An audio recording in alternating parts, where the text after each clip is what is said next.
Doctor B.R.. Ambedkar বলেছিলেন, অধিকার কেউ তোমাকে দেবে না, তোমার স্বাধীনতা কেউ তোমাকে ফিরিয়ে দেবে না, স্বাধীনতা ছিনিয়ে নিতে হয়, অধিকার ছিনিয়ে নিতে হয়।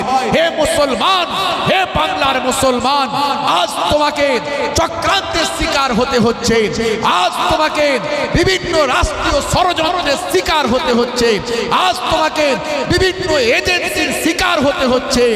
আজ সংবিধানকে মাথায় নিয়ে, আজ গণতন্ত্রকে সামনে রেখে সুপ্রিম কোর্টকে স্যালুট দিয়ে এক আল্লাহকে যদি আমরা বিশ্বাস করে দয়ার নবীর পথকে অনুসরণ করে দাঁতে দাঁত চেপে লড়াই করতে পারি, তবেই ভারতবর্ষের মুসলমান আগামী দিন টিকে থাকবে। না হলে রোহিঙ্গা মুসলমানদের মতো হতে ভারতবর্ষের মুসলমানদের বেশি সময় লাগবে না।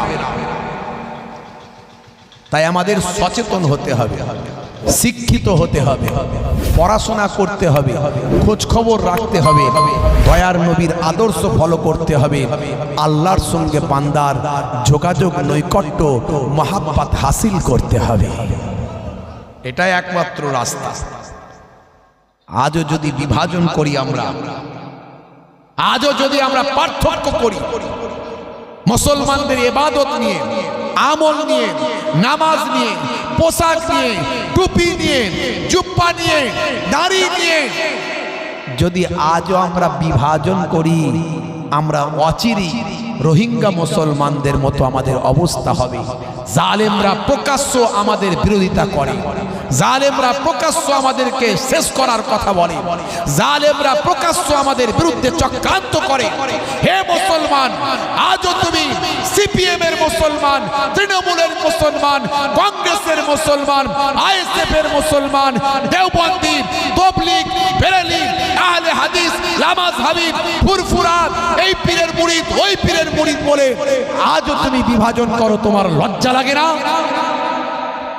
তুমি এতটাই মূর্খ হয়ে গেছো। বিশ্বের অবস্থা, ভারতবর্ষের অবস্থা চারিদিকে তুমি তাকিয়ে দেখতে পাচ্ছ না যে এখন যদি আমরা ঐক্যবদ্ধ এ সময় না থাকি, আমাদের অবস্থা রোহিঙ্গা মুসলমানদের মতো হবে? ভাইরা আমার, তরুণ যুবকেরা আমার, সংবিধান আপনাকে আমাকে রক্ষা কবচ দিয়েছে। Doctor B.R.. আম্বেদকরকে আমরা স্যালুট জানাই, সংবিধানকে আমরা স্যালুট জানাই, সুপ্রিম কোর্টকে আমরা স্যালুট জানাই, ভারতবর্ষের কনস্টিটিউশন, ভারতবর্ষের আইনি পদ্ধতিকে আমরা স্যালুট জানাই।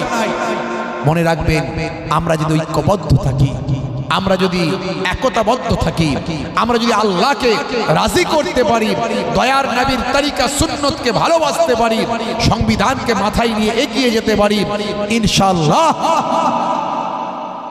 আমি আপনাদের বলে দিয়ে যাই, এই চক্রান্তকারীদের সমস্ত চক্রান্ত আমার আল্লাহ ব্যর্থ করে দেবে। হে তরুণ যুবকেরা, হে আমার বন্ধুরা, হে আমার মুরব্বিয়ানেরা, শুনে রেখে দিন বাবা। হে মুসলমান, একটু লক্ষ্য করুন, আমার আল্লাহ আপনাকে আমাকে বলছেন, বান্দা তোরা আমার হয়ে যা, আমি আল্লাহ তোদের হয়ে যাব।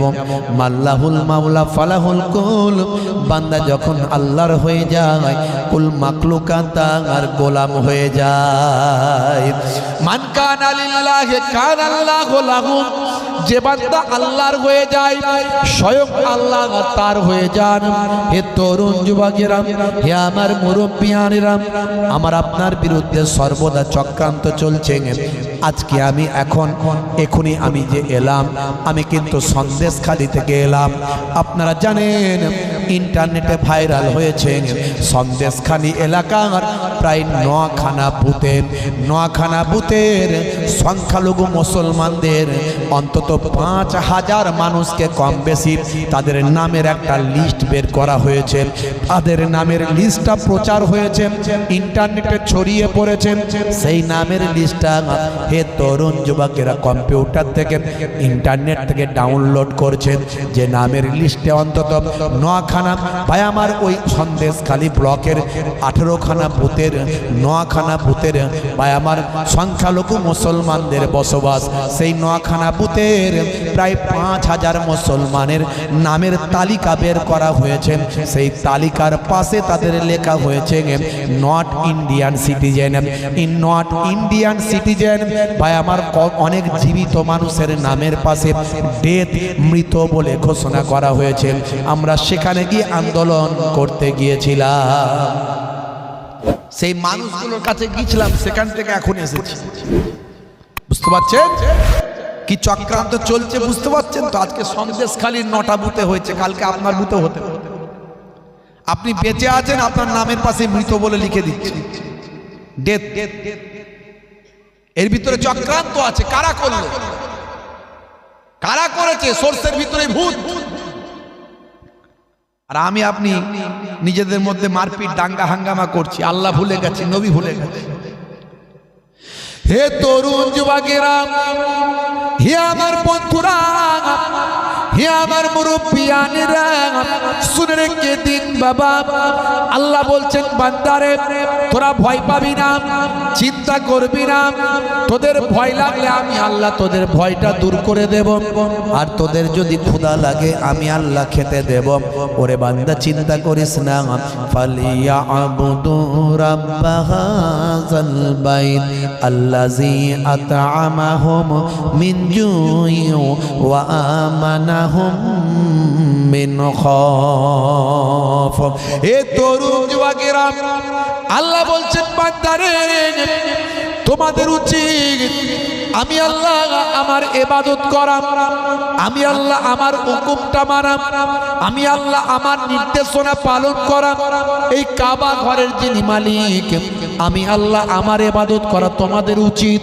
তার কারণ হলো ক্ষুধা লাগলে আমি আল্লাহ তোমাদের খাওয়াই। যখন তোমাদের ক্ষুধা পায়, যখন তোমরা ক্ষুধার্ত হও আমি আল্লাহ তোমাদের ক্ষুধার্ত দূর করে দিই, তোমাদের খাওয়াই। আর যখন তোমরা ভয় পাও, ভীত হও, আমি আল্লাহ তোমাদের ভয়টা দূর করে দিই, ভয়টা দূর হয়ে যায়।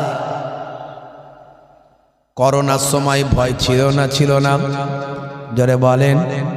করোনা কেন তুমি এলে বলো না? আর থাকতে ঘরে একা একা পারি না, দোকান কেন খোলে না? করোনার সময় মানুষ পেরেশান হয় কি হয় না? করোনা যত বেড়েছে মুসলমান তত আল্লাহওয়ালা হয়েছে। করোনা যত বেড়েছে রাত দিন মসজিদে আজানটা হয়েছে। কথা ঠিক না ভুল বলেন? বলেন।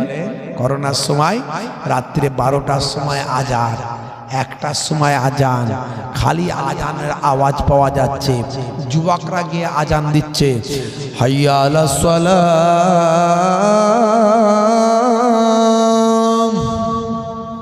কিসের আজান এত রাত্রে 1টার সময়? কিসের আজান দিচ্ছে রে?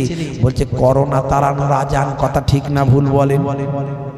হ্যাঁ, হতো না? হতো না?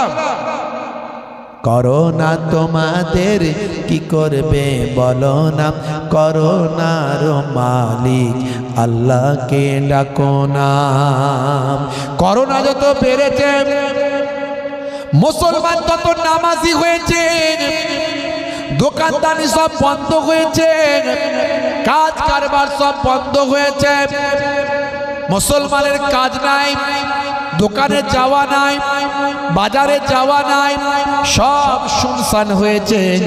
তাই তারা বেশি বেশি নামাজি হয়েছে, আমার আল্লাহকে রাজি করেছেন। আমার আল্লাহ করোনাতে বেশিরভাগ মুসলমানদের হেফাজত করেছেন। কিন্তু এই এসায়াত করোনার থেকেও বড় মুসিবত। হে তরুণ যুবকেরা, যদি আপনাকে ডিভোটার করে দেয়, কোনো অজুহাত দিয়ে আপনার নামটা কেটে দেয়, হে তরুণ যুবকেরা আপনার নাগরিকত্ব শেষ হয়ে গেল। আপনার জেনারেশন পরের সব প্রজন্ম তাদেরও নাগরিকত্ব শেষ হয়ে গেল। হে তরুণ যুবকেরা আপনি এদেশের নাগরিক নন, এর থেকে বড় মুসিবত আর কি হতে পারে? কিন্তু বলুন মুসলমান, এই এসআইআরের সময় কতটা আমি আপনি নামাজি বাড়াতে পেরেছি? বেড়েছে নামাজি? ওই যেমনকে তেমনই আছে। কারণ ভাইরা আমার, ও মুসলমান চিন্তা করে না, বাঁচি আর মরি, যা হবে হবে, কথা ঠিক না ভুল? নাম থাকুক আর যাক, অসুবিধা নাই, তবে ভয় পাবেন না, চিন্তা করবেন না। অত ক্ষমতা নাই একজন বৈধ নাগরিককে অবৈধ ঘোষণা করবে, সে ক্ষমতা তাদের নাই। কারণ এখনো সংবিধান আছে, সুপ্রিম কোর্ট আছে, আর আমরা তো বলেই রেখেছি 14 তারিখের পর, এর আগেও আমরা সুপ্রিম কোর্টে ওয়াকফ নিয়ে গিয়ে আমি নিজেও মামলা করতে গিয়েছিলাম। আবার আমরা বলে রেখেছি, একজনও যদি বৈধ নাগরিকের নাম অবৈধ বলে ঘোষণা করা হয়, সেই কাগজটা নিয়ে আমরা সুপ্রিম কোর্টে গিয়ে আবার মামলা করব ইনশাআল্লাহ। দেখি কেমন করে তোমরা ভোট করতে পারো, তোমাদের প্ল্যান কেমন করে সাকসেসফুল হয়। আসলে সবের মূলে রাজনীতি, আমরা সব বুঝি। হে তরুণ যুবকেরা, হে আমার বন্ধুরা, হে আমার মুরব্বিয়ানেরা, শুনে রেখে দিন বাবা, আল্লাহ বলছেন বান্দারে, হে দুনিয়ার মানুষ শুনে রেখে দাও, তোমরা কেমন করে আমি আল্লাহকে অস্বীকার করো, কেমন করে আমি আল্লাহর বিরোধিতা করো, কেমন করে আমি আল্লাহকে অবজ্ঞা করো। হে দুনিয়ার মানুষ শোনো, কাইফা তাকফুরুনা বিল্লাহি ওয়া কুনতুম আমওয়াতান ফাআহইয়াকুম সুম্মা ইউমীতুকুম সুম্মা ইউহয়ীকুম সুম্মা ইলাইহি তুরজাউন। হে তরুণ যুবকেরা, আল্লাহ বলছেন বান্দারে, তোমরা কেমন করে আমি আল্লাহর সঙ্গে নাফরমানি করতে পারো, কুফরি করতে পারো, আমি আল্লাহকে অবজ্ঞা করতে পারো। হে তরুণ যুবকেরা, এই পৃথিবীতে আসার আগে তুমি কোথায় ছিলে তুমি জানো না। আমি আল্লাহ বলি তোমরা কোথায় ছিলে? আমি আল্লাহ বলছি তুমি মৃত অবস্থায় ছিলে, তুমি মৃত ছিলে। এই পৃথিবীতে আসার আগে তুমি মৃত অবস্থায় ছিলে। আমি তোমাদের জীবন দিয়েছি, আমি তোমাদের হায়াত দিয়েছি। সুম্মা ইউমীতুকুম, আবার তোমরা মারা যাবে, এই পৃথিবী থেকে আবার বিদায় নেবে। সুম্মা ইলাইহি তুরজাউন, তোমাদেরকে আমি আল্লাহ আমার পথে আমার কাছে ফিরে আসতে হবে। এই দুনিয়া ক্ষণস্থায়ী, পরকাল চিরস্থায়ী। বাল তুসিরুনাল হায়াতাদ দুনিয়া ওয়াল আখিরাতু খায়রুন ওয়া আবকা। এই দুনিয়া হলো ক্ষণস্থায়ী, পরকাল হলো চিরস্থায়ী। হে যুবক, হে তরুণ, তুমি একবার ভেবে দেখো কত বছর বাঁচবে? সারা জীবন কি মানুষ বেঁচে আছে? তোমার বাপ বেঁচে আছে কি? যদি বেঁচে থাকে, দাদু কি বেঁচে আছে? নাই। তার আব্বা কি বেঁচে আছে? নাই। তুমি কতদিন থাকবে জানো না? হে যুবক, আজ বেঁচে আছো, কাল থাকবে কিনা গ্যারান্টি নাই। আমার আল্লাহ কোরআন মাজিদের ভিতরে সুন্দর করে বলেছেন, কুল্লু নাফসিন যায়কাতুল মউত, প্রত্যেক প্রাণী মাত্রই মৃত্যুর আস্বাদ গ্রহণ করবে। ইজা জা আজালহুম লা ইস্তাখিরুনা সাআতাম ওয়া লা ইস্তাকদিমুন। মৃত্যুর যে সময় নির্ধারণ হয়েছে, সেই সময়ের 1 মিনিট 1 সেকেন্ড এদিক ওদিক করা হবে না। বান্দা, তুমি মৃত্যুর ভয়ে যেখানেই পালায়ন করো না কেন, ভেলোর যাও, চেন্নাই যাও, হে বান্দা পিজিতে চলে যাও, সন্দুকের ভিতর ঢুকে যাও, লোহার কেল্লার ভিতর ঢুকে যাও। আইনা মা তাকুনু ইউদরিকুমুল মাউত ওয়ালাউ কুনতুম ফি বুরুজিম মুশাইয়াদা। বান্দা, মৃত্যুর হাত থেকে তুমি বাঁচতে পারবে না। অর্থাৎ বাস্তবতাকে স্বীকার করো, রঙিন রং তামাশায় মেতে থেকো না, রং তামাশায় মেতে থেকো না, বাস্তবতাকে স্বীকার করো। আমার আল্লাহ মানুষ সৃষ্টি করেছে, মানুষের চলার পথ কেমন হবে আল্লাহ প্রদত্ত সংবিধান আল কোরআন আমাকে আপনাকে দিয়েছে। আমি তাই এর আগেও বলেছি, কোম্পানি যখন কোনো প্রোডাক্ট মার্কেটে লঞ্চ করে, সঙ্গে একটা পুস্তিকা দেয়। হে তরুণ যুবকেরা, আপনি এসি কিনেছেন, পুস্তিকা পেয়েছেন, ফ্রিজ কিনেছেন, একটা বই পেয়েছেন, ওই বইয়ে লেখা আছে ফ্রিজটা কেমন ভাবে ব্যবহার করবেন, উইন্টার সিজনে কোন পয়েন্টে রাখবেন, সামার সিজনে কোন পয়েন্টে রাখবেন। হে তরুণ যুবকেরা, হে আমার মুরব্বিয়ানেরা, আপনি মোবাইলটা কিনেছেন, পুস্তিকা পেয়েছেন, মোবাইলের বিভিন্ন ভাই আমার ফাংশনগুলো সেখানে লেখা আছে। হে যুবকেরা, হে আমার মুরব্বিয়ানেরা, অর্থাৎ কোম্পানি যখন কোনো প্রোডাক্ট মার্কেটে লঞ্চ করে সঙ্গে একটা পুস্তিকা দেয়। আমার আল্লাহ পৃথিবীর জমিনে মানুষ নামক প্রোডাক্ট আজ থেকে কম বেশি 9000 বছর আগে হযরতে আদম নবীকে পৃথিবীতে পাঠালেন। আদম নবীর আলাউলাদ দিলেন, এই আদম নবীর সন্তান সন্ততি মানুষ পৃথিবীতে এলো। এই মানুষ পৃথিবীতে কেমন ভাবে জীবন যাপন করবে, তাই আদম নবীর কাছে আমার আল্লাহ একটা পুস্তক দিলেন। পুস্তকটার নাম হলো সাহিফায়ে আদম। আবার মানুষ বেড়ে গেল, ইব্রাহিম নবীর জামানায় এলো। ইব্রাহিম নবীর জামানায় মানুষ বেড়ে গেল। আমার আল্লাহ ইব্রাহিম নবীকে প্রতিনিধি করে, ইব্রাহিম নবীকে প্রতিনিধি করে আবার একটা পুস্তক দিলেন। সেই পুস্তকটা হলো সাহিফায়ে ইব্রাহিম। মানুষ কিভাবে জীবন যাপন করবে সেই কিতাবে লিপিবদ্ধ হলো। মুসা নবীর জামানায় এলো। আমার আল্লাহ মানুষ কেমন ভাবে জীবন যাপন করবে তার জন্য দিলেন কিতাব, তার নাম হলো তাওরাত। হে যুবকেরা, হে আমার মুরব্বিয়ানেরা, অ্যাকর্ডিং টু বাই আমার Abraham religious, according to Christianity, according to ইহুদিজম, হে তরুণ যুবকেরা, আমরা বলি আদম, তারা বলে অ্যাডাম। আমরা বলি মা হাওয়া, তারা বলে ঈদ। আমরা বলি দাউদ, তারা বলে ডেভিড। আমরা বলি সুলাইমান, তারা বলে সুলেমান।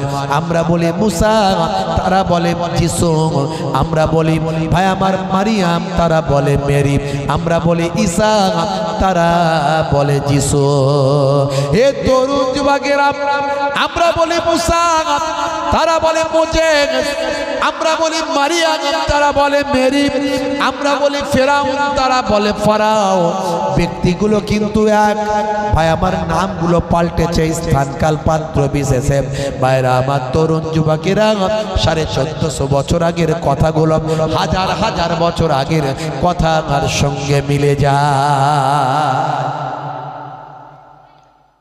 সে যুগেরও ছিল আল্লাহ এক, যে আল্লাহ ছিলেন সে আল্লাহ আমার নবীর যুগেও ছিলেন, আর এখনো সেই আল্লাহ আছেন। কিয়ামত পর্যন্ত পৃথিবীর মানুষের জন্য সেই আল্লাহই থাকবেন। জোরে বলি সুবহানাল্লাহ। জোরে হবে না? সেই আল্লাহ যুগে যুগে মানুষের জন্য সব কিছু নিয়ম নীতি ঠিক করে দিয়েছেন। সর্বশেষ চূড়ান্ত নবী আখিরি জামানার পয়গম্বরকে পাঠিয়ে আমার নবীর কাছে ভাই আমার সর্বশেষ চূড়ান্ত কিতাব আল কোরআন দিয়ে মানুষের সংবিধান দান করেছেন। কিভাবে মানুষ পৃথিবীতে জীবন যাপন করবে, খাবে, শুবে, হাঁটবে, চলবে, ইবাদত করবে, ডাকবে, বসবে, উঠবে, সংসার, রাজনীতি, ব্যবহার, চরিত্র, কালচার, ব্যবহার, পোশাক আশাক সব আল্লাহর কোরআন মাজিদ আর কোরআনের ব্যাখ্যা দয়ার নবীর হাদিসের মধ্যে উল্লেখ আছে। ভাইরা আমার, লম্বা ওয়াজ শোনার দরকার নাই। 1 ঘন্টা ওয়াজ শুনুন, একটু অনুভব করুন, একটু অনুভূতি জাগ্রত করুন, জীবন পাল্টে যাবে। মুসলমানের ছেলে সে কোরআন মাজিদ পড়তে জানে না, পড়লে কি লেখা আছে বোঝে না। এখন তো কম্পিউটারের যুগ, ইন্টারনেটের যুগ, যত বিজ্ঞানের ডেভেলপমেন্ট বাড়বে তত কোরআন বোঝা, ইসলাম বোঝা সহজ হবে, তত মানুষ আরো বেশি বেশি কোরআন এবং নবীর হাদিসকে, বিশ্ব নবীকে আরো বেশি বেশি আঁকড়ে ধরবে, ভালোবাসবে। জোরে বলবি সুবহানাল্লাহ। এরপরেও যদি মুসলমান আমরা না বুঝি, কিছু বলার নাই। বিজ্ঞানের ডেভেলপমেন্টের কারণে আমরা সহজেই একেবারে কোরআন মাজিদটা আপনার হাতের মুঠোয় মোবাইলের মধ্যে পেয়ে যাচ্ছি। মোবাইলের প্লে স্টোরে যাবেন, বাংলা উচ্চারণ সহ কোরআন মাজিদ লিখবেন, দেখবেন চলে আসছে। যেটা হোক একটা ডাউনলোড করে নিলেন, ফাঁকা টাইমে একটু সময় পেলেন, কোরআন মাজিদটা আরবি পড়তে পারেন ভালো, যদি না পড়তে পারেন বাংলা উচ্চারণটা পড়বেন আর তার তলায় মানে লেখা আছে সেটা পড়বেন। এইভাবে এক খতম কোরআন মাজিদ যদি পড়েন, কোরআনে কি লেখা আছে, কোরআনে কি বলা হয়েছে, আপনি জীবনে একবার পড়ে শেষ করে ফেলবেন, জীবনটা আপনার ধন্য হয়ে যাবে। কিন্তু বড় দুঃখ লাগে, মুসলমান মোবাইলটাকে ব্যাড ইউটিলাইজ করে, খারাপভাবে ব্যবহার করে, মোবাইলটাকে ভালোভাবে ব্যবহার করে না। এটাই আপনার আমার ইমানের পরীক্ষা, কে ইমানদার আর কে ইমানদার নয় আমার আল্লাহ এখনই বাছাই করে ফেলছেন সব। ভাইরা আমার, তরুণ যুবকেরা আমার, মুরব্বিয়ানেরা আমার, হে তরুণ যুবকেরা, হে আমার বন্ধুরা, হে আমার মুরব্বিয়ানেরা, শুনে রেখে দিন বাবা, আমার আল্লাহ কোরআন মাজিদের ভিতরে তাই বললেন, এই অল্প দিনের জিন্দেগি, অল্প দিন পৃথিবীর জমিনে তোমরা বাঁচবে। হে তরুণ যুবকেরা, হে আমার মুরব্বিয়ানেরা, মৃত্যু তোমার অবতারিত, তুমি মারা যাবে। কখন মারা যাবে সেটা তুমি জানো না, কিন্তু মারা গেলে মানুষ, এক শ্রেণীর মানুষ আছে মেনে নিতে চায় না। যা কিছু আপনার ভাগ্যে ভালো মন্দ হয় সেটা আপনাকে মানতে হবে। হে তরুণ যুবকেরা, এটাই হলো আমার আপনার ঈমান। যদি আপনার কোনো লস হয়, ক্ষতি হয়, তখন আপনি নারাজ হলে হবে না, অসন্তুষ্ট হলে হবে না। আমার আল্লাহ জানিয়ে দিয়েছেন, বান্দারে, যেটা তোর ভালো হয়, তুই যেটাকে ভালো মনে করিস, হতে পারে সেটা তোর খারাপ, আবার যেটা তুই খারাপ মনে করিস, হতে পারে সেটা তোর ভালো। কোনটা তোর ভালো, কোনটা তোর খারাপ তুই বুঝিস না, আমি আল্লাহ সেটা জানি।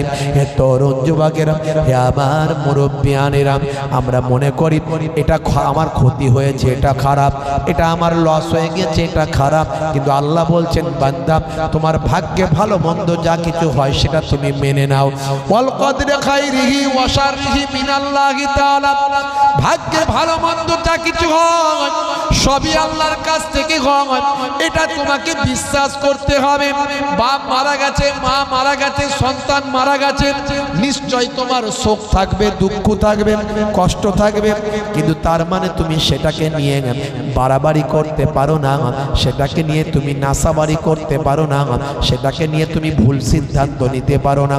কারণ সব কিছুর, এই পৃথিবীতে যা কিছু আছে তোমার কোনো কিছু নাই, সব কিছুর মালিক মহান আল্লাহ। হে যুবক, তুমি যে শরীরটা বহন করছো, এই শরীরটা কি তোমার? যারে বলে শরীরটা কি আমার? এই যে আমি যে শরীরটা বহন করে বেড়াচ্ছি, এই শরীরটা কি সত্যি আমার? যারে বলেন আমার, হ্যাঁ সত্যি বলেন কি আপনার? যদি এই শরীরটা তোমার হতো, তুমি যদি ওই শরীরটাকে কন্ট্রোল করতে পারতে, তাহলে তো তুমি চাও না তোমার চুলগুলো পাকুক, দাড়িগুলো পাকুক, কিন্তু পাকলো কেমন করে? কন্ট্রোল তো হয়নি। এই শরীরটা যদি তোমার হতো, তুমি তো চাও না তোমার হার্টের অসুখ হোক, সুগার হোক, তোমার জ্বর হোক, তোমার বমি পাতলা পায়খানা হোক, তুমি তো এগুলো পছন্দ করো না, কিন্তু তোমার হলো কেমন করে? হে যুবক, তুমি তো চাও না তোমার শরীরে কোনো স্পট পড়ুক, শরীরটা কুঁচকে যাক, বয়সের ছাপ পড়ুক, তোমার কোনো রকম মুখের গ্লেজটা নষ্ট হয়ে যাক, এটা তো তুমি চাও না, কিন্তু সেটা হলো কেমন করে? আসলে ভালো করে ভেবে দেখো, তোমার শরীর তোমার নয়, সব কিছু কন্ট্রোল করছেন মহান আল্লাহ, সব কিছুর মালিক মহান আল্লাহ। তাই আল্লাহ বলছেন, বান্দা, তুমি বাপ পেয়েছো, তুমি মা পেয়েছো, তুমি সন্তান পেয়েছো, তুমি কাজ করবার পেয়েছো, ব্যবসা বাণিজ্য পেয়েছো, আসলে তোমাকে কিছুদিনের জন্য দেওয়া হয়েছে, এগুলো তোমার নয়, সবই আমার। জোরে বলুন সুবহানাল্লাহ। তাই যখন আমার যেটা খুশি নিয়ে নেব, তুমি সেটা নিয়ে বিরক্ত বোধ করো না, কারণ এগুলো তো তোমার নয়, এগুলো তো তোমার নয়।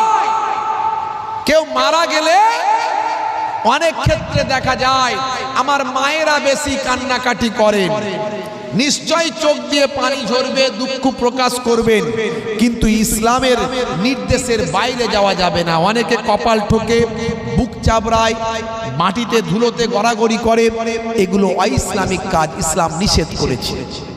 আমার নবী পৃথিবীর শ্রেষ্ঠ মহামানব, নবীও চলে গেছে, সবাই চলে গেছে, একদিন আপনিও চলে যাবেন, আমিও চলে যাব। এই বাস্তবতাকে আমাদের মানতে হবে। এই জন্যই আপনার আমার ঈমান হলো ভাগ্যে ভালো মন্দ যা কিছু হয় সব আল্লাহর পক্ষ থেকে হয়। জোরে বলুন সুবহানাল্লাহ। তাহলে এখন যে এসআইআর হচ্ছে, এই যে এসআইআর হচ্ছে, এই যে আমরা এত ভয় ভীতি তৈরি করা হচ্ছে, এই যে আমাদের বিরুদ্ধে এত চক্রান্ত হচ্ছে, এসব আল্লাহর পক্ষ থেকেই হচ্ছে। কথা ঠিক না ভুল? এসব আমাদের কর্মের ফল। দুনিয়াতে কিছু আমাদের সাজা দিচ্ছেন আল্লাহ, বান্দা তোরা বড্ড বেড়ে গেছিস, তোদের আমি মালিক ছিলাম, তোদের গ্যারান্টি দিয়েছিলাম জান্নাত দেব, কিছু দায়িত্ব দিয়েছিলাম কাজ করার জন্য, তোরা করিস না। বলতো 5 ওয়াক্ত নামাজ পড়িস, 100 জনের 95 জন 5 ওয়াক্ত নামাজ পড়ে না। কথা ঠিক না ভুল? তা আল্লাহ নারাজ হবে না? হবে। অন্যান্য নির্দেশনা আমার নবীর মানে না। তো এগুলো আমাদেরকে কিছু সাজা আল্লাহ দিচ্ছেন, টেনশন দিচ্ছেন, বিপদ দিচ্ছেন। আল্লাহ যা করছেন ভালোর জন্যই করছেন, মনে রাখতে হবে। তবে আমরা তা বলে চুপ করে বসে থাকতে পারি না। আমার নবী শিখিয়ে দিয়েছে, যখন তোমার কোনো বিপদ আসবে, বিপদটাকে প্রোটেক্ট করো আর আল্লাহর উপরে ভরসা রাখো, এটাই তোমার ঈমান। হে তরুণ যুবকেরা, হে আমার বন্ধুরা, হে আমার মুরব্বিয়ানিরা, শুনে রেখে দিন বাবা। হে মুসলমান, একটু লক্ষ্য করুন। আমার আল্লাহ বললেন, বান্দারে, হে দুনিয়ার মানুষ শোনো, হে দুনিয়ার মানুষ তুমি লক্ষ্য করো, তোমাদেরকে আমি আল্লাহ জোড়ায় জোড়ায় সৃষ্টি করলাম। খলাকনাকুম আজওয়াজা। হে তরুণ যুবকেরা, তোমাদের জন্য জমিনকে বিছানা বানালাম, তোমাদের জন্য আকাশকে ছাদ বানালাম, তোমাদের রুজি রুটির ব্যবস্থা করলাম, তোমাদের কাজ কারবার ব্যবসা বাণিজ্য দিলাম, শস্য শ্যামলা ফলমূল আমি তোমাদের দান করলাম। এই পৃথিবীর বুকে যা কিছু আছে তোমাদের জন্য বানালাম, তোমাদের সন্তান সন্ততি দিয়ে বংশ বিস্তার করলাম। ইয়া আইয়ুহাল্লাযীনা আমানু লা তুলহিকুম আমওয়ালুকুম ওয়ালা আওলাদুকুম আন যিকরিল্লাহ ওয়া মান ইয়াফআল যালিকা ফাউলাইকা হুমুল খাসিরুন। হে তরুণ যুবকেরা, আল্লাহ বলছেন, বান্দারে, ना भूला दे माल तुम्हारा और औलाद तुम्हारे। তোমরা জানো তোমরা মাল মাতা পে, সন্তান সন্ততি পে, তোমরা যেন ভুলে যেও না আল্লাহর ইবাদত। আমার আল্লাহকে যদি ভুলে যাও, আল্লাহর ইবাদতটা যদি ভুলে যাও, আল্লাহর নির্দেশনাকে যদি ভুলে যাও, দুনিয়ার মালমাতা, গাড়ি বাড়ি, সম্পদ, জমি জায়গা, ছেলে মেয়ে, বিবি বাচ্চা পেয়ে তুমি যদি তোমার আল্লাহকে যদি ভুলে যাও, রবকে যদি ভুলে যাও, হে দুনিয়ার মানুষ শোনো, আমি আল্লাহ বলছি তোমরা ক্ষতিগ্রস্তদের অন্তর্ভুক্ত হবে, ধ্বংসপ্রাপ্ত হয়ে যাবে। সাবধান, তোমার বুকে রাখো আল্লাহরই ভয়, আসবে না কোনো দিন কোনো পরাজয়। জোরে হবে না? হারাম হালাল জেনে, সরল সত্য মেনে, নিষিদ্ধ সব ছেড়ে উঠুক জীবন বেড়ে যাবে তুমি জান্নাতে। যাওয়া ছিল স্বপ্ন তোমার, তোমার বুকে রাখো আল্লাহরই ভয়, আসবে না কোনো দিন কোনো পরাজয়। আজকে ভালো করে ভেবে দেখুন, আমরা হয়তো ইসলাম সম্পর্কে কতটা বুঝি। আজকে বড় বড় অথার, নায়ক, গায়ক, খেলোয়াড়, বড় বড় সায়েন্টিস্ট, বড় বড় গবেষক, তারা কোরআন নিয়ে গবেষণা করে, তারা ইসলাম নিয়ে গবেষণা করে, বিশ্ব নবীর জীবনী পড়ে তারা মুগ্ধ হয়ে সব কোরআনের প্রেমিক হয়ে যাচ্ছে, দয়ার নবীর শিষ্য হয়ে যাচ্ছে। জোরে বলুন সুবহানাল্লাহ। এই জন্য এক শ্রেণীর মানুষ ইসলামের পেছনে লেগেছে, ইসলামের পেছনে লেগেছে, কারণ ইসলাম এগিয়ে যাচ্ছে। মানুষ তখনই তার পেছনে লাগে যে এগিয়ে যায়। কথা ঠিক না ভুল বলে? চুরি কোথায় হয়? সোনার দোকানে না সবজির দোকানে? জোরে বলে। সোনার দোকানে চুরি হয়। হ্যাঁ, এই যে বারবার ইসলামের বিরোধিতা করছে কিছু মানুষ, কোরআনের বিরোধিতা করছে কিছু মানুষ, আমার নবীকে নিয়ে কার্টুন তৈরি করছে কিছু মানুষ, নবীকে নিয়ে সিনেমা তৈরি করছে কিছু মানুষ, ইসলাম ধর্মকে ধ্বংস করার চক্রান্ত করছে কিছু মানুষ। তার কারণ ইসলাম হলো সোনার দোকান, সবজির দোকান নয়। কিন্তু দুর্ভাগ্য, আমরা ইসলাম সম্পর্কে বুঝলাম না। যদি বুঝতাম 100 জনের 95 জন নামাজি হতো। এখন 100 জনের 95 জন বেনামাজি, 5 ওয়াক্ত নামাজ পড়ে না।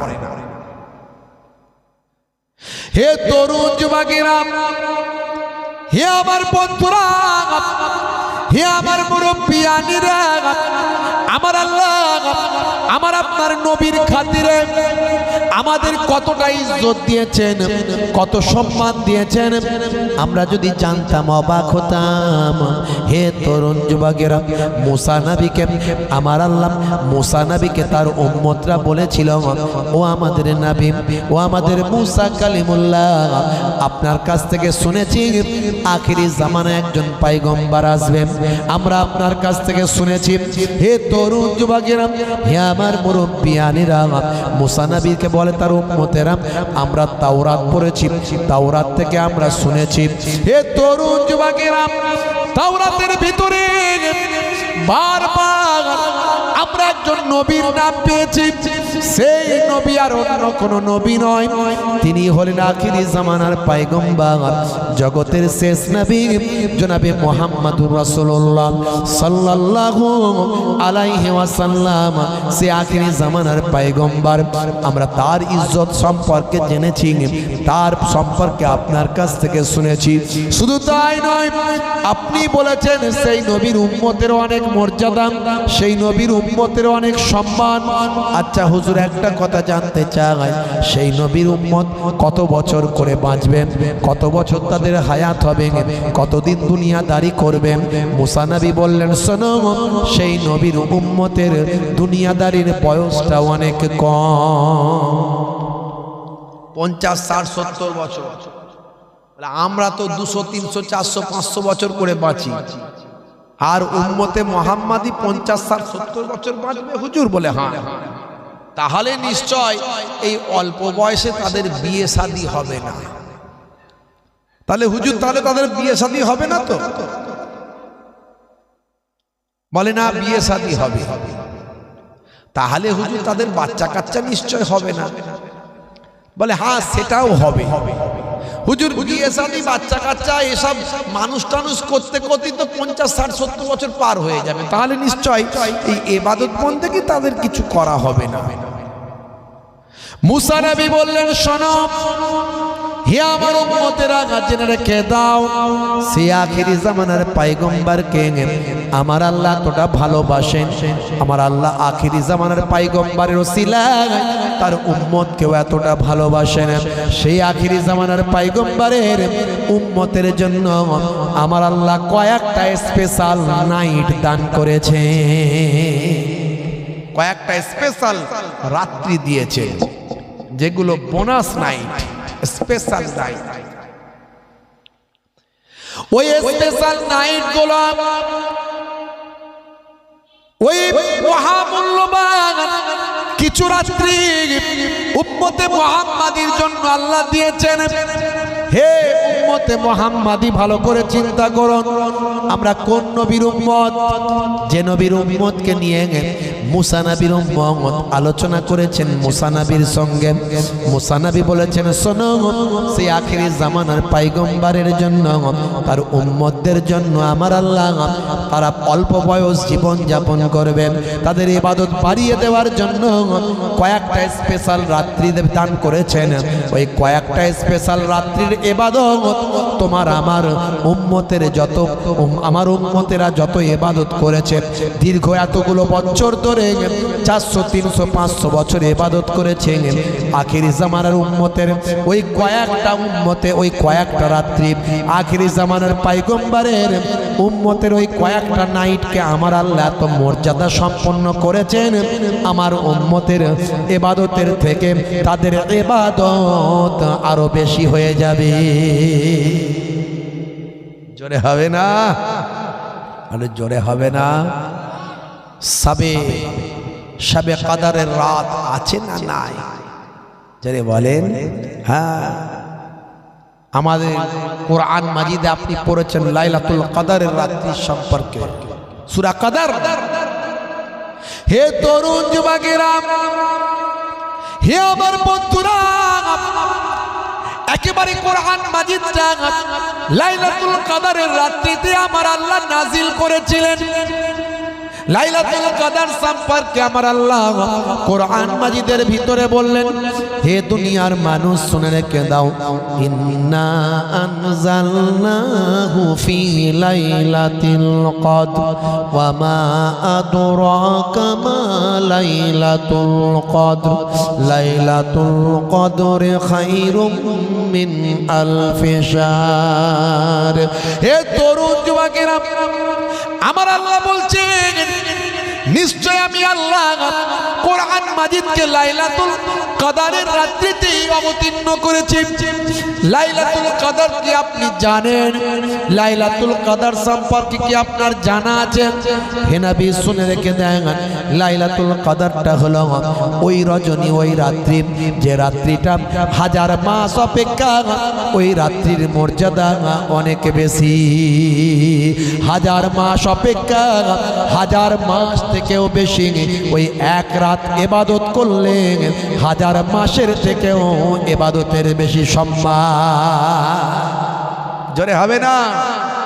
আরো কিছু স্পেশাল নাইট আল্লাহ দিয়েছেন। কয়েকটা দিন পরে আসছে শবে বারাতের রাত্রি। হে তরুণ যুবকেরা, আমাদের মাঝখান থেকে গেল শবে মেরাজের রাত্রি।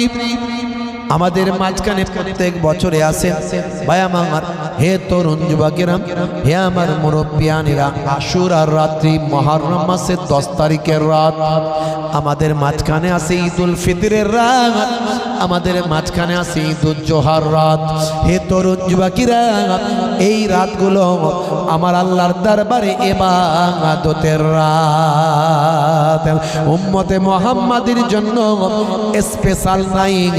এই রাত্রিগুলো ইবাদত করলে অনেক অনেক অনেক বেশি আমার আল্লাহ সওয়াব দান করে। আমার আপনার কত ইজ্জত আল্লাহ দিয়েছে মুসলমান, সেই নবী আপনাকে আমাকে শিখিয়ে দিয়েছেন, হে উম্মতে মুহাম্মাদি, তুমি কিভাবে জীবন যাপন করবে আমি তোমাদের বলে দিয়ে যাই। আমার আল্লাহ কোরআন মাজিদের ভিতরে বললেন, হে দুনিয়ার মানুষ শুনে রেখে দাও, তোমাদের জন্য পৃথিবীতে আমি একটা মডেল তৈরি করে দিয়েছি। তোমাদের জন্য আমি একটা মডেল বানিয়ে দিয়েছি। তোমাদের জন্য আমি আল্লাহ একটা রাহবার বানিয়ে দিয়েছি, পথ প্রদর্শক বানিয়ে দিয়েছি। তোমাদের জন্য আমি আল্লাহ তাআলা একজন নির্দেশক পাঠিয়েছি, একটা মডেল তৈরি করে দিয়েছি।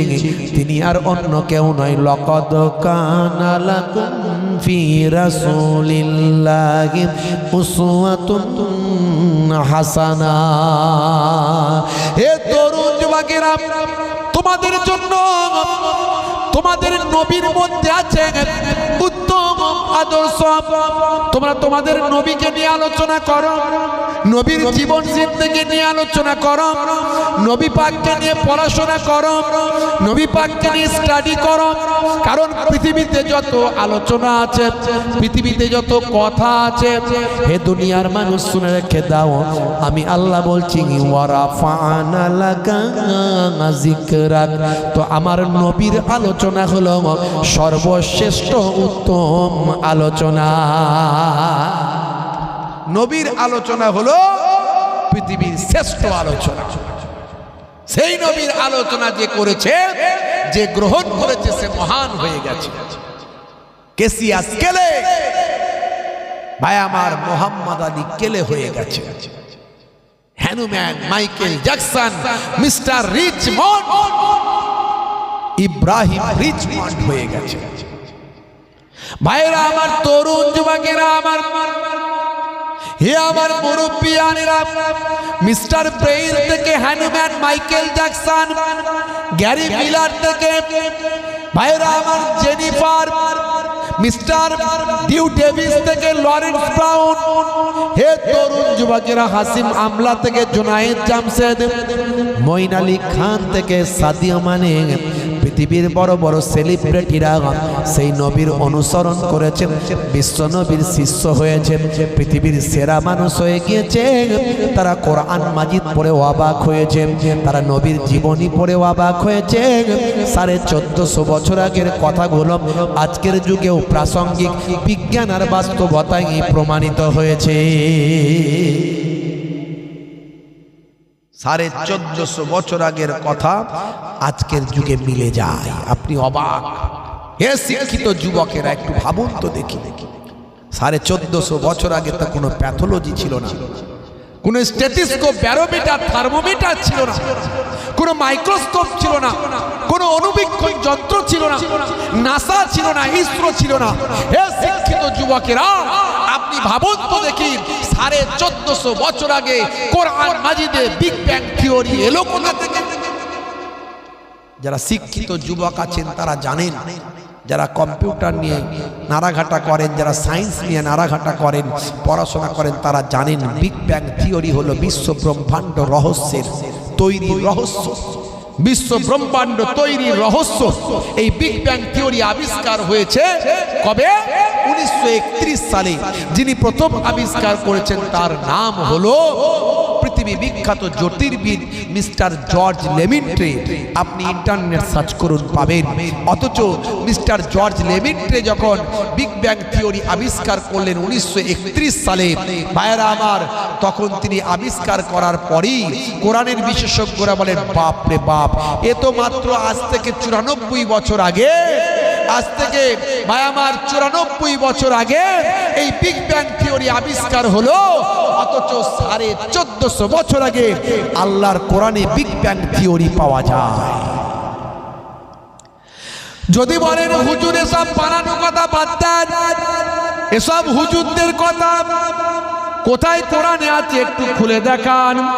হে তরুণ যুবকেরা, হে আমার মুরব্বিয়ানেরা, শুনে রেখে দিন বাবা, জেনে রেখে দেন মুসলমান, আমি আপনাদের মাঝখানে এরকম কিছু কম বেশি 50টা এক্সাম্পল দিতে পারবো, যার দ্বারাই প্রমাণ হয় 1450 বছর আগের কোরআনের সঙ্গে হাদিসের সঙ্গে আজকের বিজ্ঞান আর বাস্তবতায় মিলে যায়।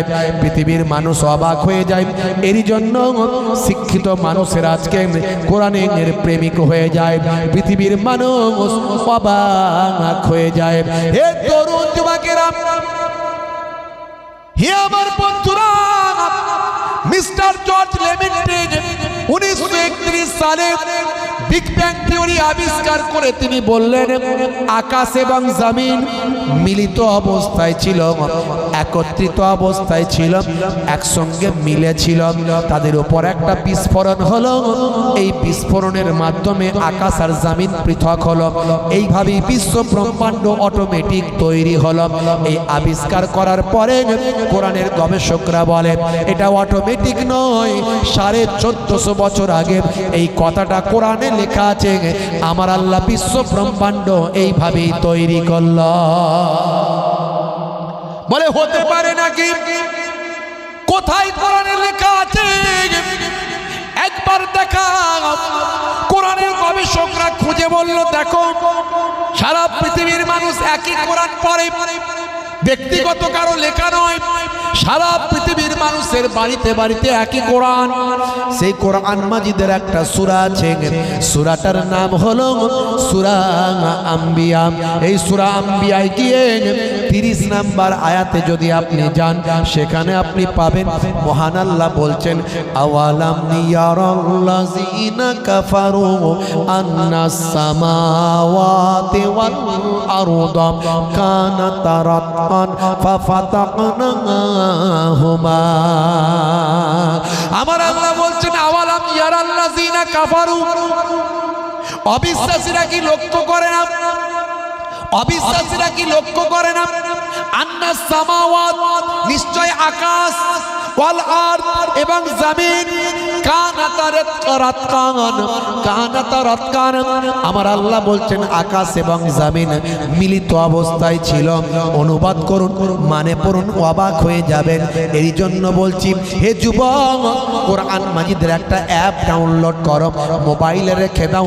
ফাঁকা টাইম পেলে একটু একটু মানে সমেত কোরআনটা পড়ো, জীবনটা ধন্য হবে, তোমার ঈমানটা মজবুত হবে। যেভাবে কেসিয়াস গেলের ঈমান মজবুত হয়েছে, তার বাপ 14 পুরুষ মুসলমান ছিল না। হয় আমার তরুণ যুবকেরা, ভাই আমার মাইকেল জ্যাকসনের ঈমানটা মজবুত হয়েছে, গ্যারি মিলার, হ্যানুম্যান, এদের ঈমানটা মজবুত হয়েছে।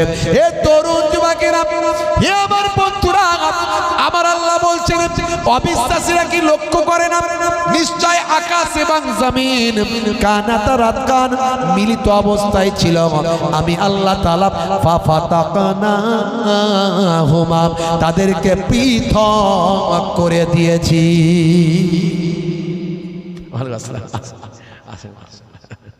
ভাইরা আমার, আল্লাহ করি, মাশাআল্লাহ, আমার অত্যন্ত প্রিয় মানুষ, যোগ্য আলেম, খুব জ্ঞানী মানুষ, আল্লাহ করে জনাব হযরত মুহতারাম মাওলানা মুনাইম হোসেন সাহেব, কারি সাহেব, তিনি ওয়াজ নসিহত করেছেন, বিদায় নিচ্ছেন। আল্লাহ তাকে কবুল করুন, দিনের জন্য আল্লাহ তাকে কবুল করুন, ইসলামের জন্য কবুল করুন।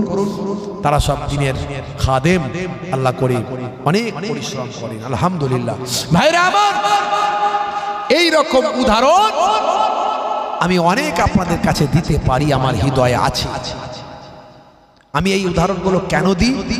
যাতে করে যুবক, শিক্ষিত যুবকদের হৃদয়টা পরিবর্তন হয়, তাদের বিশ্বাসটা আরো বেড়ে যায়।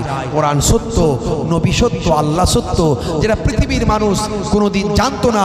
1931 সালে যখন গবেষণা করে জানতে পারলো যে আকাশ জমিন সব মিলিত অবস্থায় ছিল, তারা পৃথক হয়ে গেছে। এটাই হলো বিগ ব্যাং থিওরি, বিশ্ব ব্রহ্মাণ্ড তৈরির রহস্য।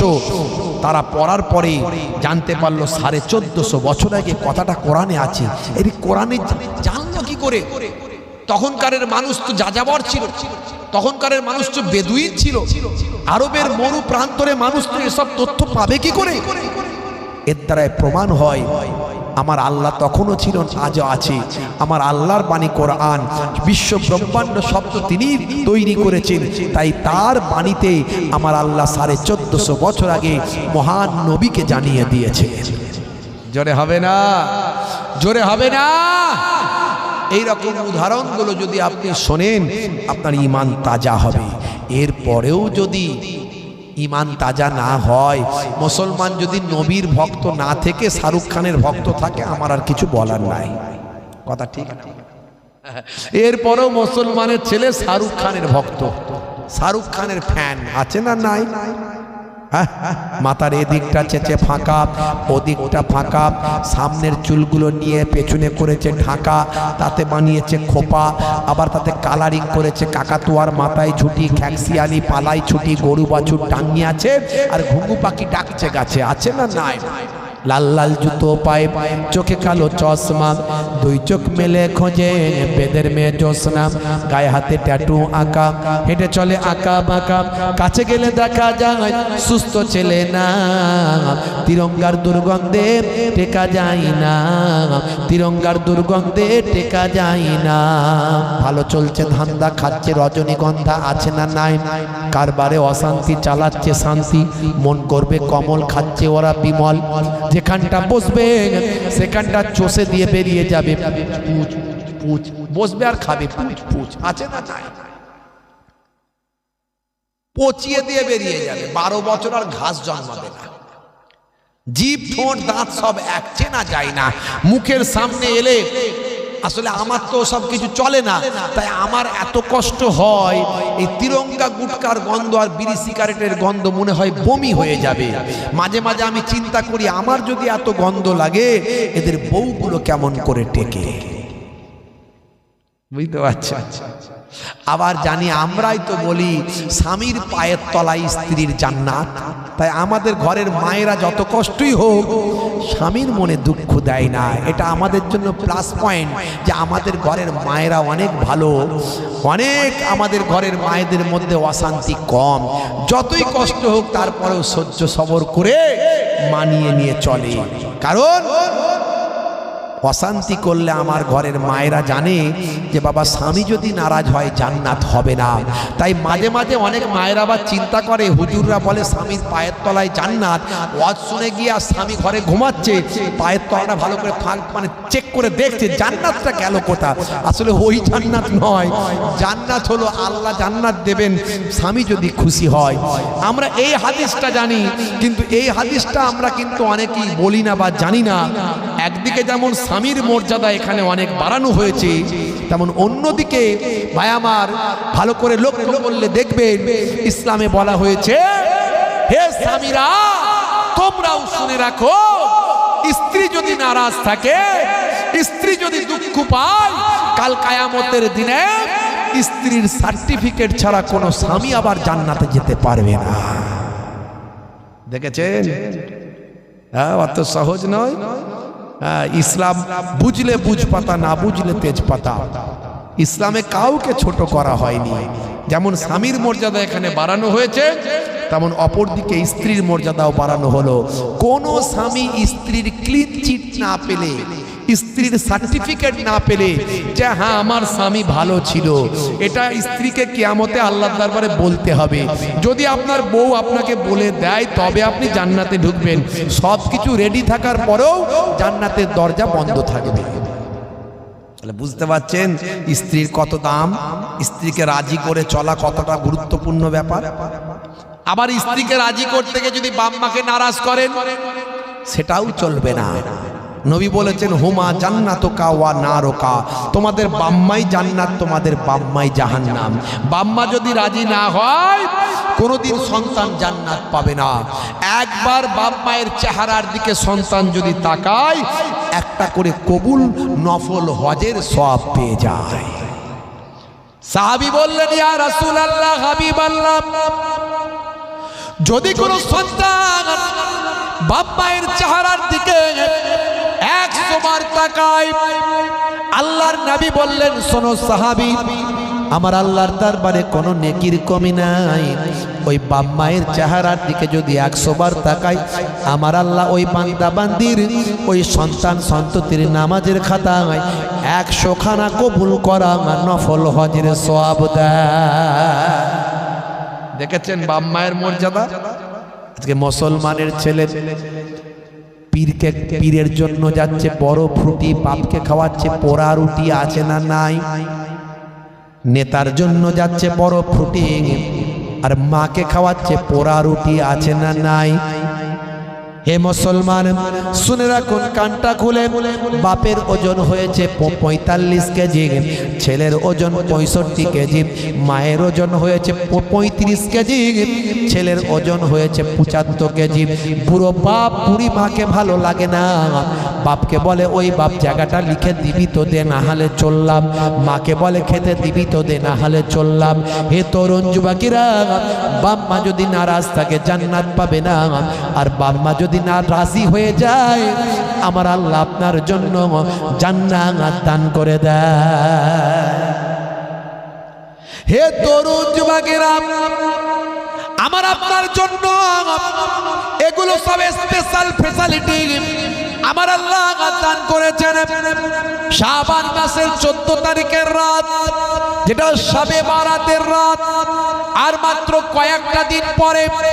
হে তরুণ যুবকেরা, হে আমার মুরব্বিয়ানেরা, এই শবে বারাতের রাত্রি আসছে বাবা। হে যুবক, এই রাত্রি হলো ইবাদতের রাত। বারাত মানে হলো ভাগ্য, সাব মানে হলো রাত। লাইলাতুল ভাই আমার লাইলাতুল বারাত বলা হয় ভাই আমার ভাগ্যের রাত। হে ভাগ্যের ভাগ্য রজনী বলা হয়। হে যুবকেরা, হে আমার মুরব্বিয়ানেরা, এই রাত্রির মর্যাদা অনেক, এই রাত্রির আমলের গুরুত্ব অনেক। হে যুবকেরা, এই রজনী হলো স্পেশাল রাত। এই রজনী শুধু আমাদের হালুয়া রুটি খাওয়ার রাত নয়। অনেকে মনে করে এই রাতটাই শুধু হালুয়া রুটি খেতে হয়, এই রাতটাই মনে হয় গোশ রুটি খেতে হয়, এই রাতটাই মনে হয় আমাদের আনন্দ করতে হয়। অনেকে আবার এই রাত্রিতে ভাই আমার ঘরে লাইট জ্বালিয়ে দেয়, চারিদিকে মোমবাতি জ্বালিয়ে দেয়।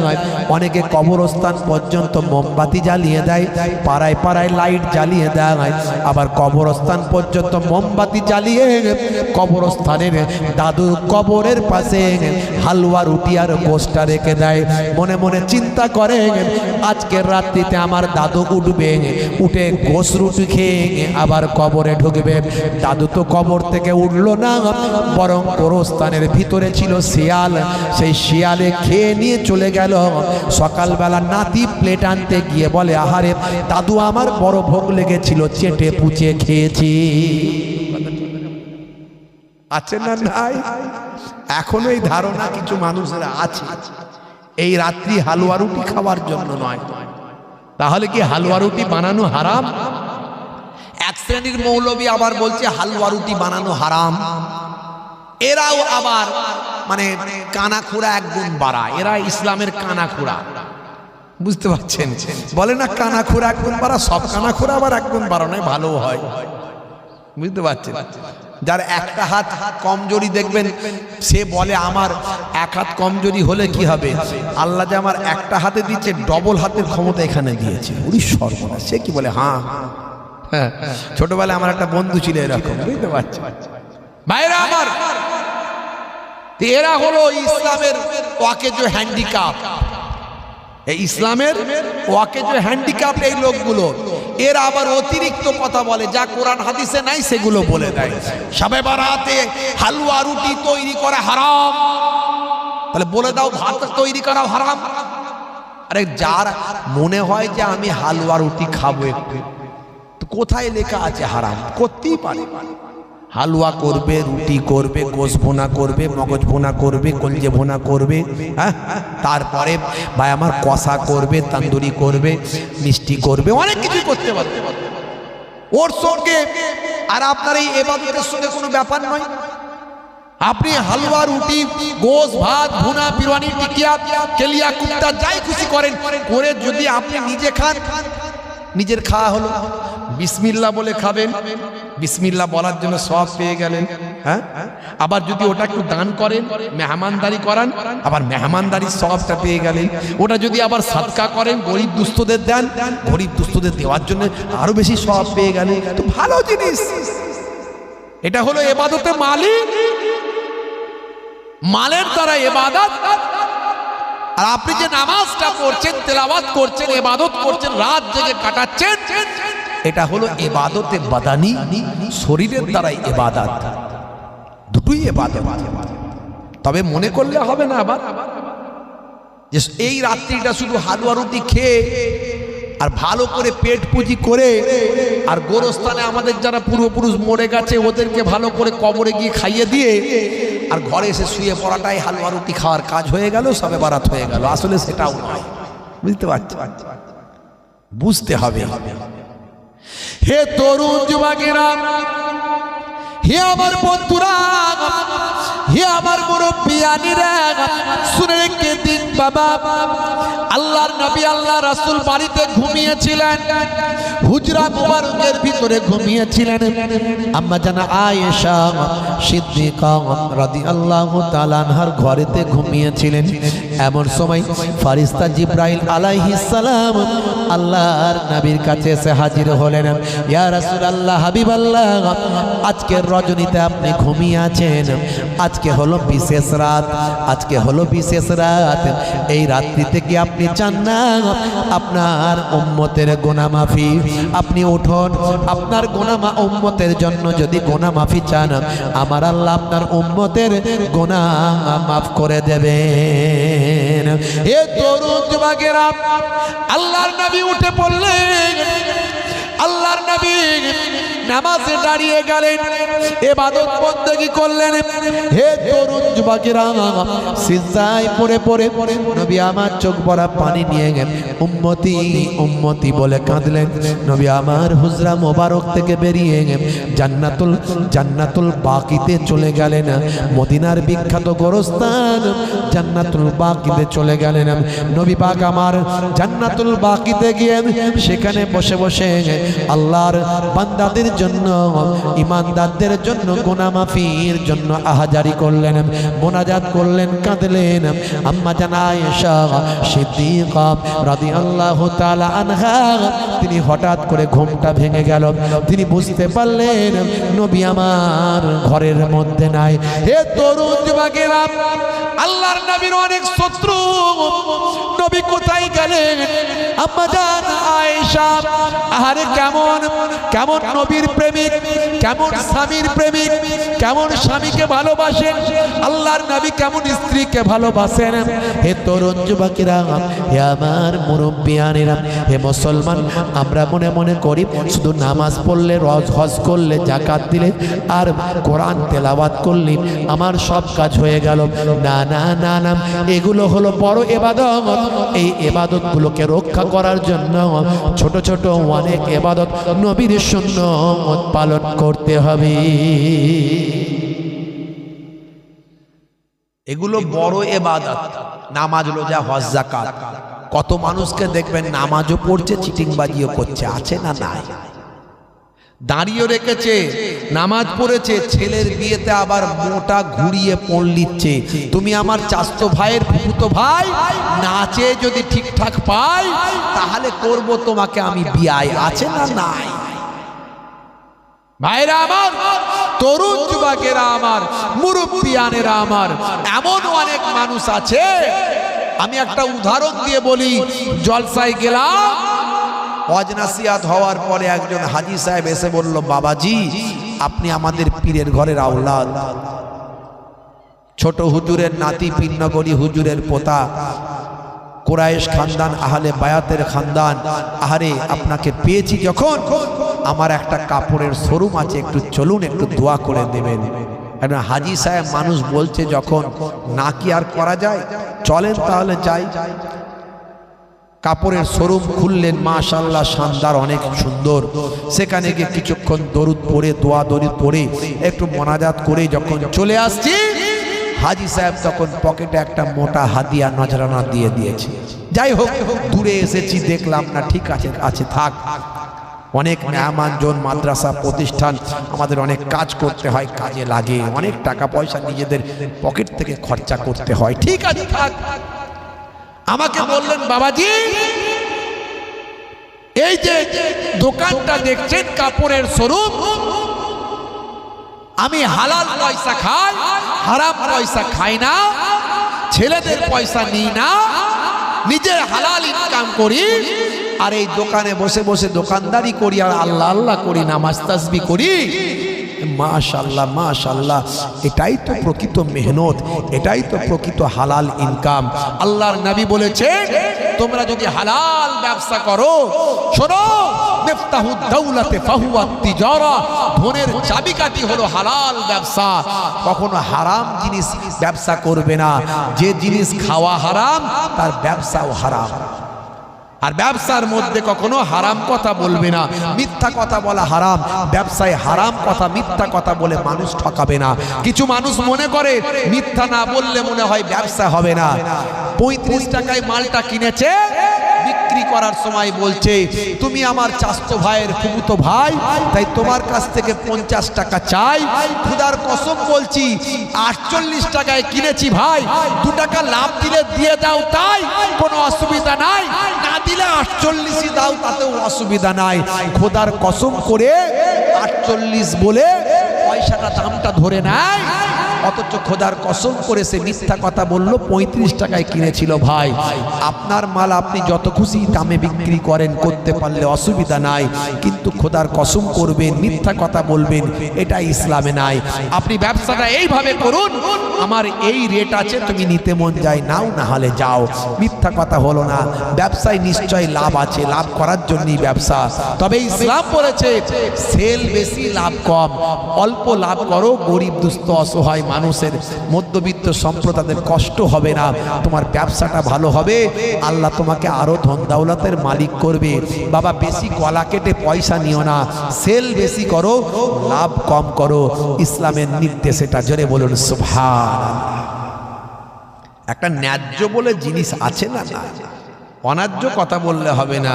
মোহেবুল্লাহ হুসাইনি আসবে, আমি যদি অনেক টাকা ধার্য করি, আপনার খুব ইচ্ছা আমাকে আনার, ভাইরা আমার কষ্ট পাবেন না পাবেন না, একটা মিডিয়াম বলতে হবে যাতে সবাই আপনি আমাকে নিয়ে যেতে পারে। আলহামদুলিল্লাহ আপনাদের দোহাই গিয়ে গিয়ে পারি না। 2027 সাল পর্যন্ত কম বেশি ডেট সব ফিল আপ আছে এখন থেকে। ভাইরা আমার অনেক ক্ষেত্রে দুটো করে প্রোগ্রাম নিতে হয়, যেমন ধরেন আজকে আর একটা প্রোগ্রাম আমার ছিল, বিশেষ কারণে সেটা ক্যান্সেল হয়েছে বলে আমি ওই সন্দেশখালিতে ওই প্রতিবাদ মিটিংয়ে গিয়েছিলাম, সেখানে যেতে পারলাম না, যেতে পারতাম না, হয়তো লেট হয়ে যেত, অসুবিধা হয়ে যেত, তো যাই হোক সেটা ক্যান্সেল হয়েছে। এরকম দুটো করে প্রোগ্রাম মাঝে মাঝে নিতে হয়। একটা প্রোগ্রাম অনেক আগে থেকে ফিল আপ থাকে, আপনাদের এই প্রোগ্রামটা বহুদিন আগে থেকে নেওয়া, ভালো করে দেখুন, মনে হয় 25 সালের মাঝামাঝি, না হলে প্রথমের দিকে, না হলে সেই মানে প্রায় 1.5 বছর আগে, কম বেশি 1 বছর 1.5 বছর আগে থেকে। ভাইরা আমার বলার উদ্দেশ্য হলো আপনি লাভ কম করুন, সেল বেশি করুন। নবী শিখিয়ে দিয়েছে হারাম ব্যবসা করবেন না, মিথ্যা কথা বলবেন না, সুদের কারবার করবেন না। হে তরুণ যুবকেরা, হে আমার বন্ধুরা, হে আমার মুরব্বিয়ানেরা, শুনে রেখে দিন বাবা, হে মুসলমান, তাহলে ছোট ছোট ইবাদতগুলো আপনার করতে হবে, বড় বড় ইবাদতগুলো তবে রক্ষা হবে। নামাজ, রোজা, হজ, যাকাতের মতো বড় ইবাদত রক্ষা করতে গেলে ছোটদের স্নেহ করতে হবে, বড়দের সম্মান করতে হবে, এগুলো সব নবীর সুন্নত। এরই জন্য আমার আল্লাহ আমার আপনার নবীকে মডেল বানিয়েছেন, নবীর আলোচনাকে পৃথিবীর শ্রেষ্ঠ আলোচনা করেছেন। নবীর কথা আল্লাহ বলেছেন, হে দুনিয়ার মানুষ শোনো, মাইয়ুতির রাসূল ফাকাদ আতাল্লাহ, যে আমার রাসূলের গোলামিটা করলো সে যেন আমি আল্লাহ আমারই গোলামি করলো। হে তরুণ যুবকেরা, সেই নবীর সুন্নত হলো খাবার যখন আপনি খাবেন, চেটে পুচে খাবার খাবেন, পরিমিত খাবার খাবেন, একসঙ্গে গলা পর্যন্ত খাবেন না, বেশি পরিমাণে খাবেন না, খাবেন আপনি কম করে, পরিমাণে কম খাবেন, চেটে পুচে খাবেন। খাবার আগে বিসমিল্লাহ বলবেন, খাওয়ার পরে আলহামদুলিল্লাহ বলবেন। এটা হলো নবী আনা তারিকায় খাওয়া। এই খাবারটা যদি আপনি খান, পেটটাও আপনার ভরবে, হজম শক্তি ঠিকঠাক হবে, পেটের কোনো বিমারি হবে না, আর সুন্নতের সওয়াবটা খেলেও সওয়াব লেখা হবে। আমরা আল্লাহ আমাদেরকে এমন বানিয়েছেন যে খেলেও আমাদের সওয়াব হয়, হাসলেও সওয়াব হয়। যদি নবীর স্টাইলে হাসেন, যখন হাসবেন মুচকে হাসি হাসাটা প্র্যাকটিস করবেন। এই মুচকে হাসি হাসাটাকে বলা হয় তাবাসসুম হাসি। এই হাসিটা আল্লাহর নবী হাসতেন, আমার নবী এইভাবে হাসতেন। আপনি হাসুন, এই হাসলেও আল্লাহ আপনার নামাজের খাতায় সওয়াব লিখে দেবেন। যদি কোনো এতিম বাচ্চা আপনি পান, হে তরুণ যুবকেরা, এতিমের দুঃখ যন্ত্রণা দূর করার চেষ্টা করবেন। এতিমের জ্বালা যন্ত্রণা এতিম ছাড়া কেউ বোঝে না। হে তরুণ যুবকেরা, এতিমের জ্বালা যন্ত্রণা দুঃখ দুর্দশা দূর করার চেষ্টা করবেন। বন্ধুরা আমার, তরুণ যুবকেরা আমার, হে আমার মুরব্বিয়ানেরা, শুনে রেখে দিন বাবা, জেনে রেখে দেন, মাঝে মাঝে স্ত্রীর সঙ্গে ছোট ছোট কাজগুলোতে অংশগ্রহণ করবেন। আপনার ঘরের বউ, আপনার ঘরের স্ত্রী আপনার জন্য কত ত্যাগ স্বীকার করে। নিজের বাপ মাকে ছেড়েছেন, নিজের ভাই বোন পরিজন আত্মীয় স্বজনকে ছেড়ে আজকে আপনার ঘরে এসে উপস্থিত হয়েছে। আপনার ঘরে আপনার স্ত্রী হয়েছে, আপনার ঘরের ধোপা হয়েছে, আপনার ঘরের রাঁধুনি হয়েছে, আপনাকে জেনা ব্যভিচার থেকে বাঁচিয়েছে। আপনার ঘরের স্ত্রী ছোট ছোট যদি ভুল করে ফেলে তাকে ক্ষমা করবেন, বুঝিয়ে দেবেন, কিন্তু তার উপর অত্যাচার করবেন না, কষ্ট দেবেন না। বরং আল্লাহর নবী বলেছেন, মাঝে মাঝে স্ত্রীর সঙ্গে ছোট ছোট কাজগুলোতে অংশগ্রহণ করবেন, মাঝে মাঝে ঘরটা নিজে হাতে ঝাড়ু দেবে। ইয়াকুনু ফি মাহনাতে আহলিহি ওয়া ইয়াকুমুল বাইতা। নবী আমার স্ত্রীর সঙ্গে ছোট ছোট কাজেতে মেহনত করতেন, মাঝে মাঝে ঘরটা নিজে হাতে নবী আমার ঝাড়ু দিতেন। আচ্ছা, আমি আপনি যদি মাঝে মাঝে ঘরটা ঝাড়ু দিই, কই গো ফুলটুসির মা, তোমার শরীরটা খারাপ, তুমি আজকে একটু অপেক্ষা করো, একটু রেস্ট নাও, ঘর ঝাড়ু আমি দিয়ে দিচ্ছি, ঘরটা মুছে দিচ্ছি। তোমার শরীরটা খারাপ, আমি একটু তরকারিটা কেটে দিচ্ছি। আচ্ছা, যদি এটা করেন, হ্যাঁ, যদি এটা করেন, এতে কোনো অসুবিধা আছে? হ্যাঁ হুদান, কেউ কিছু বলেন, বলে হুজুর অসুবিধা তো মারাত্মক আছে, আমাদের ঘরের বউগুলো সব বসে শুনে নিচ্ছে, আর আপনি এসব কথা কেন বলছেন? সকালবেলা তো বলবেই তো, হুজুর বলে দিয়ে গেল যে স্ত্রীর শরীর যদি একটু খারাপ টারাপ থাকে মাঝে মাঝে ঘর ঝাড়ু দেবে, তরকারি কেটে দেবে, তো একটু কেটে দাও না, আমার শরীরটা খারাপ, রেস্ট, বড় বিপদে পড়ে যাব হুজুর, এসব আজ আপনাকে কে করতে বলেছে? কথা ঠিক না বল? হ্যাঁ, ওই জন্য ভাইয়েরা আমার মাথা নাড়ছে না। আরে ভাই শুনুন, আমার নবী নিজেই কাজগুলো করেছেন, আমি আপনি কেমন হয়ে গেছি ভাবুন তো একবার। কত বড় সাহেব হয়েছি, ডাক্তার সাহেব, মাস্টার সাহেব, উকিল সাহেব, নেতা সাহেব, মন্ত্রী সাহেব, হুজুর সাহেব, পীর সাহেব, মৌলানা সাহেব, মুফতি সাহেব, যত বড়ই সাহেব হয় না কেন, নবীর থেকে বড় সাহেব পৃথিবীতে কেউ হয়নি, আর হবে না। জোরে হবে না? আচ্ছা বলুন তো, স্ত্রীর সঙ্গে যদি ছোট ছোট এই কাজগুলো একটু মাঝে মাঝে করেন, প্রেম বাড়বে না কমবে? একটু হ্যাঁ হুদান, প্রেম বাড়বে না কমবে? কিছু বলে না? মারাত্মক প্রেম বাড়বে। ফেভিকল আঠা বোঝেন তো নাকি? বুড়ো বুড়ি হয়ে যাবেন, প্রেম কিন্তু কমবে না। আর এখনকার যুবকরা, এদের প্রেম বেশি দিন টেকে না, দেখবেন এদের প্রেম বেশি দিন টেকে না, এরা বিয়ের আগে বেশি প্রেম করে ফেলে। আছেন না? নাই। বিয়ের আগের প্রেম, এটা হলো অবৈধ প্রেম। এই অবৈধ প্রেম শাহরুখ খান সলেমান খানের কাছ থেকে শিখেছে। দেখবেন অনেক ছেলেরা হাত কেটে ফাঁক করে আই লাভ ইউ, তোমার জন্য জীবন দেব, রেল লাইনে মাথা দেব, বিষ খেয়ে মরে যাব, পটল ডাঙায় চলে যাব। উনি বাপ রে বাপ, বাপ বলে ছেলে আমার মরে যাবে, তাড়াতাড়ি বিয়ে দে। আছেন না? নাই। চাচারা বলে, হারা তোর ছেলের বয়স তো মাত্র এই 19, 20, 21 বছর বয়স, এখনো নিজের পায়ে ভালো করে দাঁড়াতে পারে না, ইনকাম করতে পারে না, তো বিয়ে দিচ্ছিস? তোর বাবু ইনকাম পরে করবে, আমাকে বাঁচলে ইনকাম, আগে বিয়ে হোক, বাঁচুক, তবে তো ইনকাম। বিয়ে শাদী হলো 1 বছর 2 বছর 3 বছর পরে একটা দুটো বাচ্চা কাচ্চার বাম্মা হলো, সব প্রেম ভালোবাসা সব বিয়ের আগে ছিল, বিয়ের পরে সব জানালা দিয়ে দরজা দিয়ে বেরিয়ে গেছে, আর প্রেম ভালোবাসা কিছু নয়। রাতের বেলা 9টার সময় যখন ঘরের পাশ দিয়ে যায়, ঘরের ভিতর থেকে 220 আর 440 আওয়াজ হয়, ঢিসুম ঢাসাম, ঢিসুম ঢাসাম। বলে কি হলো? বলে তৃতীয় বিশ্বযুদ্ধ চলছে। কথা ঠিক না ভুল? নবী শিখিয়েছিলেন প্রেম কাকে বলে। আপনি যদি মাঝে মাঝে স্ত্রীর সঙ্গে রান্নায় সহযোগিতা করেন, ঘরটা মাঝে মাঝে ঝাড়ু দেন, দেখবেন ওটা আপনার অরিজিনাল প্রেমে পরিণত হবে। ওই প্রেম কোনোদিন নষ্ট হবে না, বুড়ো বুড়ি হবেন, প্রেম কিন্তু কমবে না। নবী শিখিয়েছিলেন প্রেম কাকে বলে। এগুলো ছোট ছোট ইবাদত, এগুলো সব কি ইবাদত। আপনি মনে করবেন নবী ঘর ঝাড়ু দিয়েছেন, আমি দিচ্ছি, ইবাদত। হে তরুণ যুবকেরা, হে আমার বন্ধুরা, হে আমার মুরব্বিয়ানেরা, শুনে রেখে দিন বাবা। আম্মা জান আয়েশা সিদ্দিকা রাদিয়াল্লাহু তাআলা আনহা নবীর স্ত্রী যে জায়গায় মুখ দিয়ে পানি পান করেছিলেন, নবী আমার সেই জায়গায় মুখ দিয়ে পানি পান করে স্ত্রীর ভালোবাসা আর বহিঃপ্রকাশ ঘটিয়েছেন। হে পৃথিবীর মানুষ, আজ থেকে প্রতিজ্ঞা করো, শাহরুখ খানের ভক্তের খাতায় নামটা আর রাখবো না, সলেমান খানের ভক্তের খাতায় নামটা আর রাখবো না, আজ থেকে নবীর ভক্তের খাতায় নামটা তুলে দেব। দুনিয়াতেও কামিয়াবি হবে আর আখিরাতেও কামিয়াবি হবে।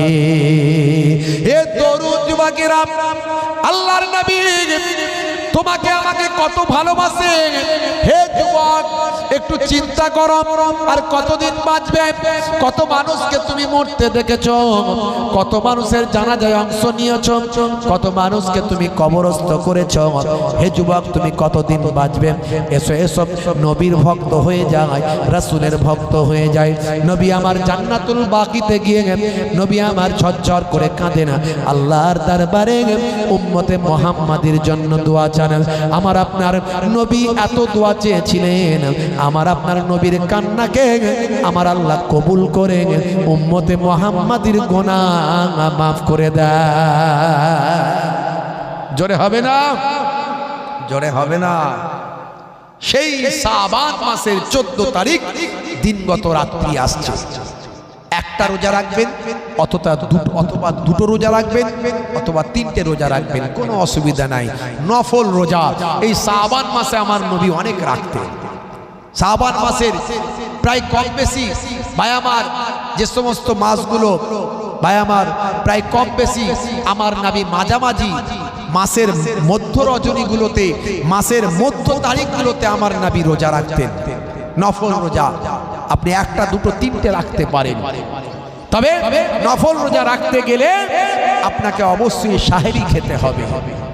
বন্ধুরা আমার, তরুণ যুবকেরা আমার, এই শবে বারাতের রাত বড় গুরুত্বপূর্ণ রাত। হযরতে ঈসা রূহুল্লাহ একবার ভ্রমণে বেরিয়েছেন, সফরে বেরিয়েছেন। ভ্রমণ করতে করতে করতে করতে হযরতে ঈসা রূহুল্লাহ এক সময় তিনি একটা পাহাড়ের বোলান্দিতে উঠেছেন, পাহাড়ের উঁচাইতে উঠেছেন, পাহাড়ে উঠে গেছেন। উঠে গিয়ে পাহাড়ের উপরে দেখেন হযরতে ঈসা রূহুল্লাহ একটা বিশাল গোলাকার সাদা দুধের মতো পাথর দেখতে পান। কষ্ট হচ্ছে আপনাদের?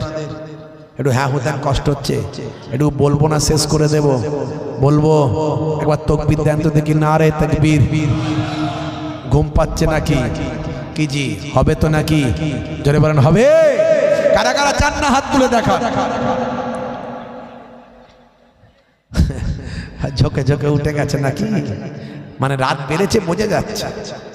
ঘড়ির কাঁটা 12টা পার হয়েছে, মানে আমাদের অবস্থা খারাপ। কিসের? আরে বাবা, এখন শবে বারাতে চলে আসছে তো, শবে বারাত নিয়ে একটু বলি। আর ঘড়িতে আর সময় তো নাই, আর সময় নাই, এমনি 1:30টা বেজে গেছে, বুঝতে পারছেন? এখনই শেষ করবো, এইটুকু শুনে নেন। একটা কথা এটুকু বলি, শেষ করি। হে তরুণ যুবকেরা, হে আমার বন্ধুরা, হে আমার মুরব্বিয়ানেরা, আপনি যেটা বললেন ওটা হলো কারবালার সময়ের, ওটা মুহররমের ওয়াজ। মুহররম মাসে ওই ঘটনাগুলো আপনাদের বলতে হয়। মুহররম মাসের এই কারবালার ওয়াজ করলে ওই ইতিহাসটা বলতে হয়। আহলে বায়াতের খানদানের কথা বলতে গেলে ওই নামগুলো চলে আসে। আজকে আমি সেটা বলছি না। আজকে কয়েকটা দিন পরে শবে বারাত আসছে। শবে বারাতের সেই রজনী আসছে, যে রাত্রির ইবাদত আমার আপনার জন্য খুবই ইম্পর্টেন্ট। ওই রাত্রিটা খেয়ে দিয়ে ঘুমিয়ে যাবেন না। ওই দিন দিনের বেলা পরের দিন রোজা রাখবেন, একটা অথবা দুটো রাখেন, বা আমার না পারেন একটা রাখেন। এই শবে বরাতের দিনের বেলা রোজা রাখেন, রাত্রি ইবাদত করেন, দান সাদকা করেন, কিছু মানুষকে খাওয়ান, গরিব দুস্থদের সেবা করেন, মেহমানদারি করান, মানুষকে পাড়া প্রতিবেশীকে আপনি নিশ্চয় রুটি করবেন, হালুয়া করবেন, মিষ্টি করবেন, খিচুড়ি করবেন, বিরিয়ানি করবেন, ভালো ভালো খাবার মানুষকে দেবেন। এর দ্বারাই ভাই আমার মানুষের হৃদয়টা তৃপ্তি হবে। এর তরুণ যুবকেরা, কুকুরকে যদি পিপাসার সময় পানি পান করালে 12 বছরের গোনা মাফ হয়। বুখারীর হাদিস 12 বছরের গোনা যদি কুকুরকে পানি পান করালে মাফ হয়ে যায়। আপনি এই সমস্ত বিশেষ রজনীতে মানুষকে মেহমানদারি করালেন, আপনি দান করলে, সাদকা করলে আপনার গোনা আমার আল্লাহ মাফ করবে। তবে অপচয় করবেন না।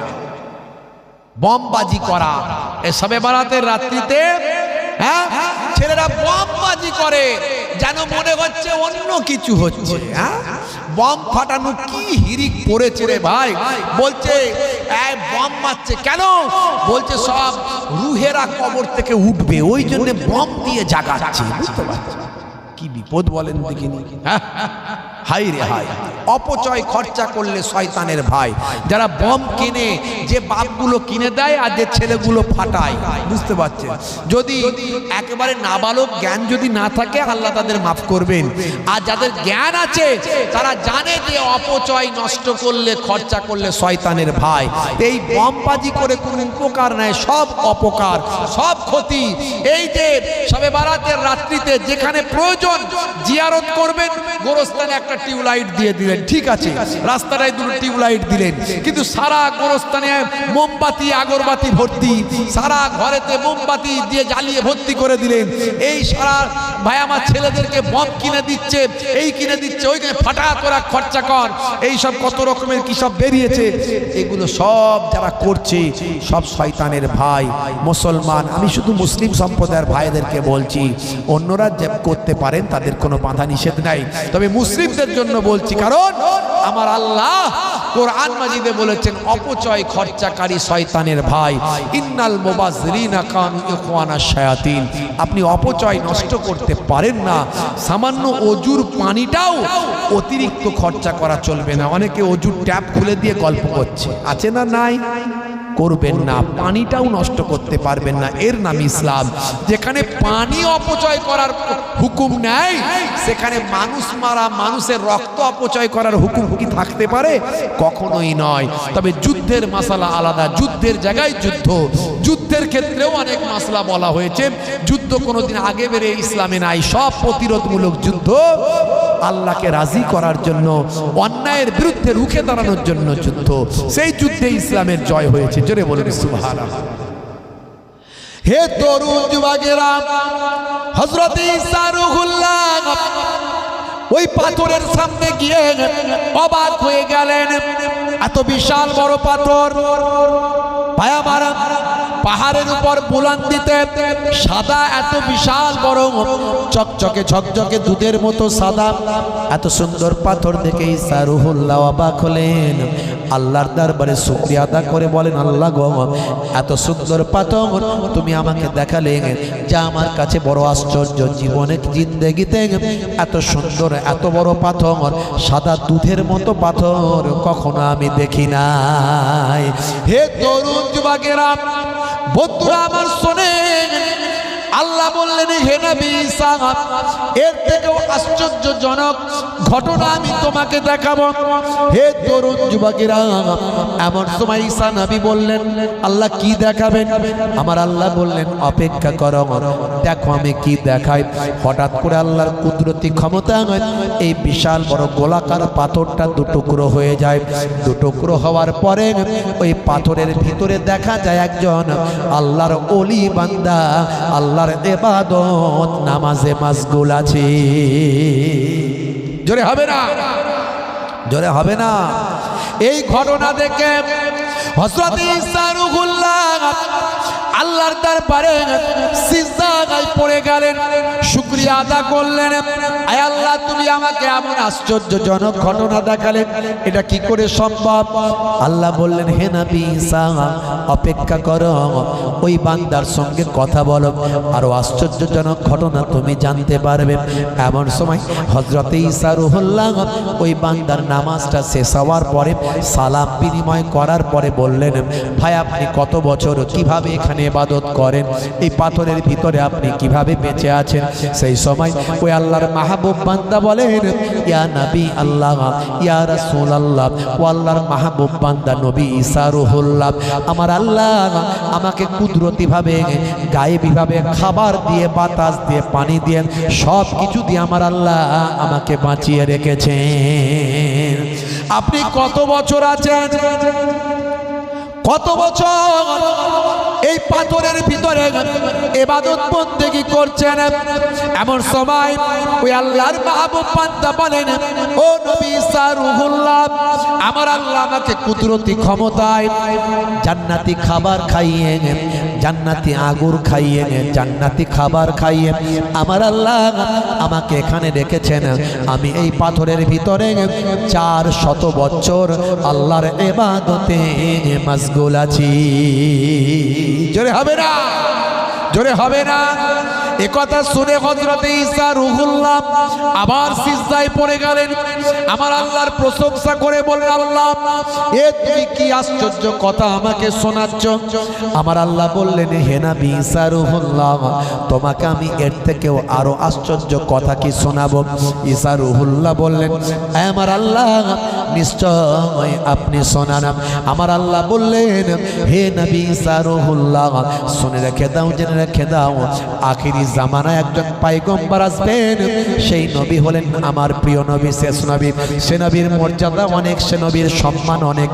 শুধু তাই নয়, সেই নবীর যারা উম্মত হবে তাদের আমি আল্লাহ কত মর্যাদা দিয়েছি, কত সম্মান দিয়েছি। শুনে রেখে দাও, শাবান মাসের 14 তারিখের রজনীতে, ওই একটা রাত, এই শাবে বারাতের রজনীতে, লাইলাতুন নিসফে মিন শাবান, এই লাইলাতুন নিসফে মিন শাবান, শাবান মাসের মধ্য রজনীতে এই একটা রাত উম্মতে মুহাম্মাদি যদি এক রাত ইবাদত বন্দেগী করে, ও নবী ঈসা রূহুল্লাহ, ওই উম্মতে মুহাম্মাদিকে সেই নবীর ওসিলায় আমি এত ভালোবাসি, ওই এক রাতের ইবাদতটা, উম্মতে মুহাম্মাদির এক রাতের ইবাদত, এই পাথরের ভিতরে আমার মাহবুব বান্দার 400 বছর ইবাদতের সমান বানিয়েছি। জোরে হবে না? জোরে হবে না? নারে দেখবে ভাইরা আমার, এই শাবান মাসের মধ্য রজনী আর কয়েকটা দিন পর, সামনে 4 তারিখ তো নাকি? ক তারিখ? হ্যাঁ ভাইরা আমার, এসে গেছে। আজকে হয়ে গেল কত? আজকে 30 পার হয়ে গেল, 31। ভাইরা আমার, এই রজনীগুলো ছাড়বেন না, একটু ইবাদতের মধ্যে কাটাবেন, বাচ্চাদেরকে ট্রেনিং দেবেন, মসজিদে গিয়ে রাতটা নামাজে কাটাবেন, বাপ মায়ের কবরটা জিয়ারত করবেন, পরের দিনের বেলা রোজা রাখবেন। এই ইবাদতগুলো আমার আল্লাহ অনেক মর্যাদা দান করেছেন।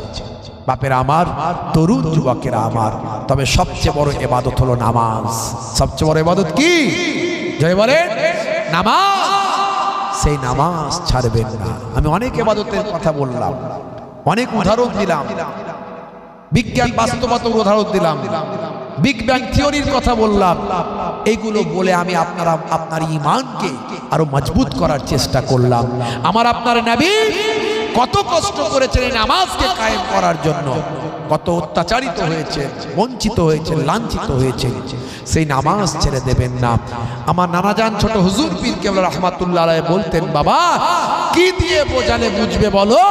ঝুরা আর কোদাল দিয়ে বোঝাও বাবা। নামাজের কথা বলতে গিয়ে বলতেন, বাবা আমার দাদাজান মায়াপুর হুজুর পীরনগরী হুজুর পীর কেবলা রহমাতুল্লাহ আলাইহি বলতেন, বাবা দিনে রাতে 24 ঘন্টায় 5 ওয়াক্ত নামাজ পড়তে 5 বারম 60, 1 ঘন্টা লাগে। 1 ঘন্টা যদি তুমি নামাজে দাও, 5 ওয়াক্ত নামাজে 1 ঘন্টা সময় লাগে, এই 1 ঘন্টা যদি নামাজে দাও, আমি তোমাকে বলছি বাবা, আমার আল্লাহ তোমার 23 ঘন্টা কামিয়াবি দান করে দেবে। নামাজে 5 দুগুণে 10 বার প্রত্যেক দিন বলা হচ্ছে, হাইয়া আলাস সালাম,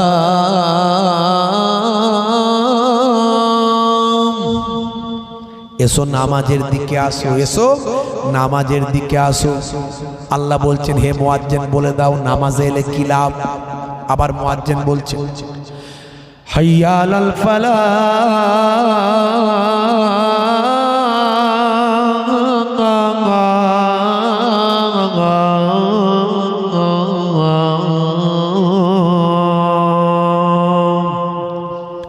নামাজে এলে আমি আল্লাহ তোমাকে কামিয়াবি দান করে দেব।